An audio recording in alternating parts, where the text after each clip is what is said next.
Right now, the reigning World Series champs at odds with the Trump administration after they say federal agents showed up at Dodger Stadium. The Dodgers say ICE agents showed up asking to use their parking lots, but the Dodgers turned them away, concerned that they were going to do a raid. But the Department of Homeland Security says those agents were not from ICE, and they say this wasn't related to the immigration crackdown that's roiled Los Angeles and sparked protests since earlier this month. So how do Americans feel about this back and forth over the administration's immigration policies? CNN's Harry Enten, our data guru, is running the numbers for us this morning. Where are we? Where are we? Well, I think we can say that Donald Trump has lost the political battle when it comes to what has happened out in Los Angeles. Donald Trump's net approval rating on the Los Angeles process. Look at this. Overall, way underwater at minus 15 points. How about among independents or those who don't identify with either major party? Way even lower. Look at that, minus 24 points on the net approval rating. And of course, this is happening on what should be one of Donald Trump's, in fact, the best issue for Donald Trump, immigration. And yet, when it comes to these Los Angeles protests, 15 points underwater overall and 24 points underwater among independents. No good. What is the broader view of how Trump is acting and what he's doing when it comes to these arrests of immigrants? Right. So, you see these numbers with concern to the Los Angeles protests, but let's widen it out a little bit. And I think this sort of paints a picture for you in understanding why Donald Trump's net approval rating on the Los Angeles protests are as low as they are. Take a look. Trump and immigrant arrests. He's gone too far. That's the winner here, 49%. Not too far, only 40%. So you got a 9-point lead here. And again, among those independents or other category, you see 51% of them say Trump's gone too far. And what's so important to note is that this poll was taken after the Los Angeles protests started. So this takes into account everything that's gone on in Los Angeles. At this particular point, if the protesters' idea was to focus the attention on Donald Trump and bring attention to his immigration policies and bring attention to the arrests that have been occurring of immigrants, it seems to me that those protests have been successful because you see here, 49% say Trump's gone too far when it comes to the immigrant arrests, compared to just 40% who say he's not gone too far. And you don't have to be a mathematical genius to know 49% is larger than 40%. By quite a bit. All right. How are people feeling, Americans in general, about ICE in general as they're seeing what has been happening across the country, but specifically in Los Angeles? Yeah, okay. So let's take a look here, right? More ICE raids at workplaces. These workplaces where immigrants perhaps are here illegally are working. Look, 45% approve. But again, what's the winner here? 54%. 54% disapprove of the idea of more ICE arrests. And this, again, goes to what these protests were all about in the first place, these ICE arrests at work. And it does seem, again, that the American people are with the protesters on this. You see here the majority saying that they disapprove of more ICE raids at workplaces. And I think it's so important to note, ICE has historically actually been rated fairly favorably, but their favorable ratings have been going down as these raids have been going up. Yeah, and this is one of the biggest issues that Donald Trump, it was like the second most important issue that Donald Trump won the election on, That's which is right. immigration. This is his core issue, and he's losing on his core issue at this point. Again, he is losing in these protests. All right. Thank you so much, Harry Enten, for all those numbers and getting us through them as you always do. Well, we got major breaking news overnight out of California. Well, at least I was sleeping. A federal appeals court ruled that President Trump can keep control of California's National Guard in Los Angeles for now. The three-judge panel rejected a lower court's order for the president to return control of the Guardsmen to California Governor Gavin Newsom. With us now, CNN senior legal analyst, former federal and state prosecutor Elie Honig. Counselor, thanks so much for being with us. So what did this three-judge panel say the president can do?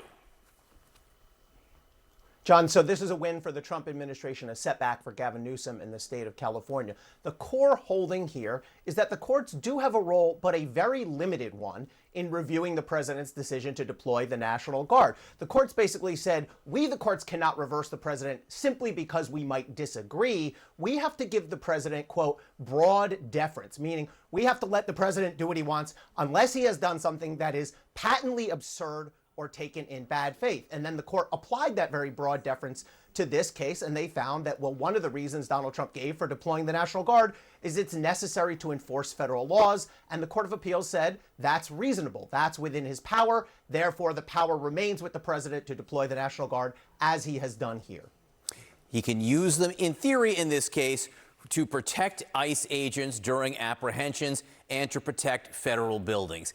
Is it clear in this ruling how much more power the National Guard can have on the streets? Say, can they be involved in normal policing activity? So, John, that's exactly what's going to be discussed today. There's another hearing in this same case back down at the district court, back down at the trial court level. And the question you just raised is going to be the exact question the parties are discussing, which is what exactly can the National Guard do and not do? Now, traditionally, and under longstanding laws of this country, the military, including the National Guard, cannot engage in law enforcement functions. They cannot make arrests. They cannot engage in search and seizures or interrogations unless the president invokes the Insurrection Act, which he has not done here. And so the key question today is, well, can the National Guard keep perimeters around federal buildings? Clearly, yes. The more contentious question is, can the National Guard go out to arrest scenes with ICE agents and sort of form a perimeter to protect them while they're making arrests? So the judge today and the parties are going to try to hash out where those lines are. Now, again, this is no doubt about it. This was a big win for the Trump administration here, in that the National Guard can be used in the way they are being used in Los Angeles right now, or have been over the last week. Things have died down there. California, how likely are they to appeal this either to the full Ninth Circuit or the Supreme Court? If I was in California's legal position here, I would tell the governor, you don't want to appeal this. You don't want to bring this up to the Supreme Court. Yes, you have the option to ask them to take it. That's your sort of last best chance here. But I think you're going to lose, California. I think if you look at this opinion, it was a 3-0 unanimous opinion from the Ninth Circuit Court of Appeals. You had 2 Trump appointees and a Biden appointee on that court. I don't see any way any of the 6 conservatives on the Supreme Court say, sure, a trial level district judge can overrule the president on this issue just because he disagrees. I even think some of the liberals might join with the conservatives on this, as we saw with the Biden appointee. So it's an interesting strategic decision. If they do bring it up to the Supreme Court, California, and if the Supreme Court rules again in favor of the Trump administration, then that's going to be nationwide binding, an even bigger loss for California. Might be possible the president actually expands his powers even more than they are already in that case. Ellie Honig, thank you so much for explaining it so well. Appreciate it. Federal agents gathered outside Dodger Stadium hours before last night's game against San Diego. You can see the response. Protesters quickly rushed to the area, began chanting anti-ICE slogans. Then at that point, the Dodgers posted on X that ICE had come to the stadium and requested access to the grounds, a request the team says it denied. Then that sparks this back and forth online, ICE officials tweeting back, false, we were never there. Turns out it may have been Customs and Border Patrol with car problems. Our people are under attack. And the largest economic engine in this area is silent. Wake up! Do better! So I think that even though DHS, and we can show you this, sent out a tweet saying, look, this has nothing to do with the Dodgers, these vehicles here for this reason or that reason, it is clear they are not trusted, okay? It is very clear when you see this response. So I don't know who wants to take this on first. Well, the Dodgers also aren't trusted, Hadi, because, what do you mean? Well, the Latino community there is frustrated that the Dodgers have not been more vocal in support of their efforts. And so you have a situation where I think this sports franchise just trying to balance what its fan base ultimately wants. You have those who wanted to take a political position, and then you have those who would prefer that it probably just sticks to sports. I mean, this is the real problem of this era. There was a lot of lessons learned during 2020 and the protests against the George Floyd murder. And some took the message that, hey, we went too far and we want to pull back. And some took the message that actually we need to stand by our values. And it looks like the Dodgers hasn't decided which team they're on yet. And that is where the Latino community is trying to pressure them.